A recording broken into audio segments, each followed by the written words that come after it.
Well, by all accounts, the operation was conducted entirely by Mexican forces, which is understandable because I think Mexico had made it very clear that President Trump's demands that unless the Mexican government acts decisively against cartels, President Trump would be, obliged to send in the US military to intervene physically. That was not acceptable to the government of President Claudia Sheinbaum.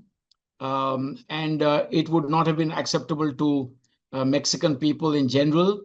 So what I would say is that my understanding is that this operation has been carried out entirely by Mexican forces, but with US backing and support by way of extremely reliable intelligence. And in a sense, therefore, the Mexican government has been enabled to act against these dreaded cartel leaders.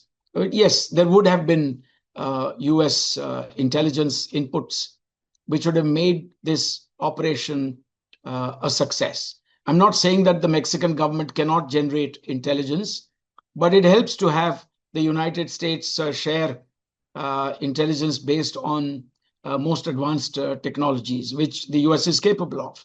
And the US has a direct interest in ensuring that these cartels are eliminated because, as you are aware, President Trump has, as have many of his predecessors, expressed great concern at the flow of drugs across the US-Mexican border, particularly fentanyl and methamphetamine and such other chemical drugs as well.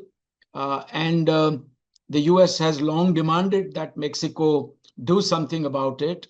The situation in Mexico is very complex because these cartels are numerous. They involve the local people. Sometimes they are difficult to capture or overcome because they are located in far-flung mountainous regions, very difficult to capture from their hideouts. They kind of entice the local unemployed people to work for them. The poor, the unemployed, often have some links created by the cartels, and they're beholden to cartels either economically or out of fear. So anyhow, here we can see that El Mencho, one of the biggest cartel leaders, has been eliminated.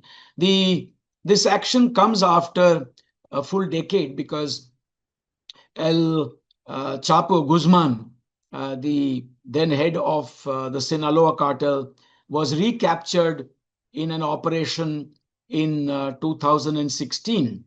That was during the presidency of President Peña Nieto. And then he was extradited to the United States in 2017, where he languishes in prison. You may also know out of interest that El Chapo's, one of his sons, I think his name was Olvidio Guzman, was in fact enticed to board a small aircraft, and he thought he was boarding a flight that was going somewhere inside Mexico. But the US apparently had mounted an intelligence operation whereby the pilot simply flew him across the border. So one of Chapo Guzman's sons was also whisked away like that and captured by the US authorities, the drug enforcement authorities out there. You know, some years ago, the US ran a program called Operation Fast and Furious. This was between 2006 and 2011. And under this operation, the US authorities allowed a large number of high-powered sniper rifles and handguns to be taken freely out of the United States to Mexico. That is in any case part of the gun running which takes place from the US to Mexico.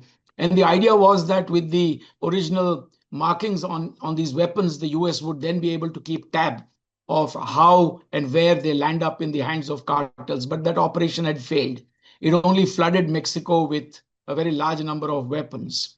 So it's a huge challenge for both countries to see how to interdict these cartels. If the US interferes too much, then the Mexican people are very unhappy at any kind of suggestion of US domination or ordering about of Mexicans.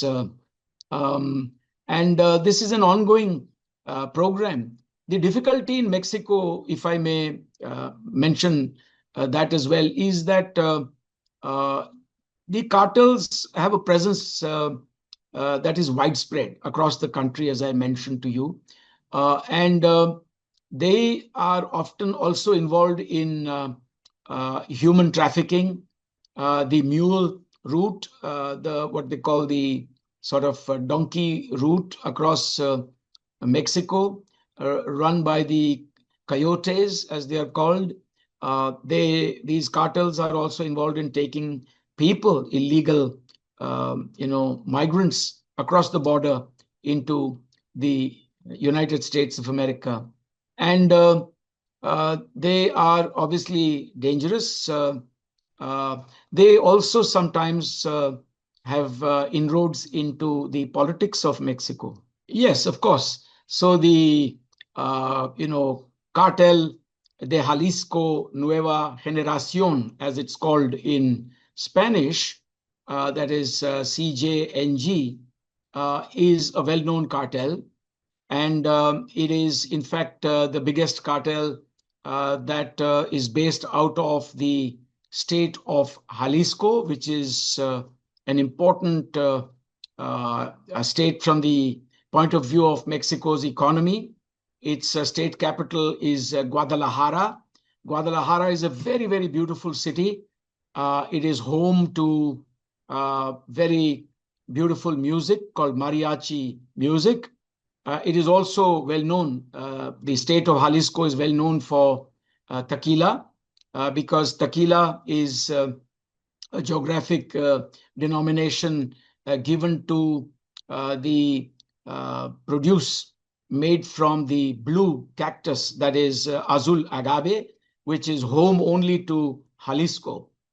So it's known for mariachi, it's known for tequila, it is known for its a very beautiful landscape.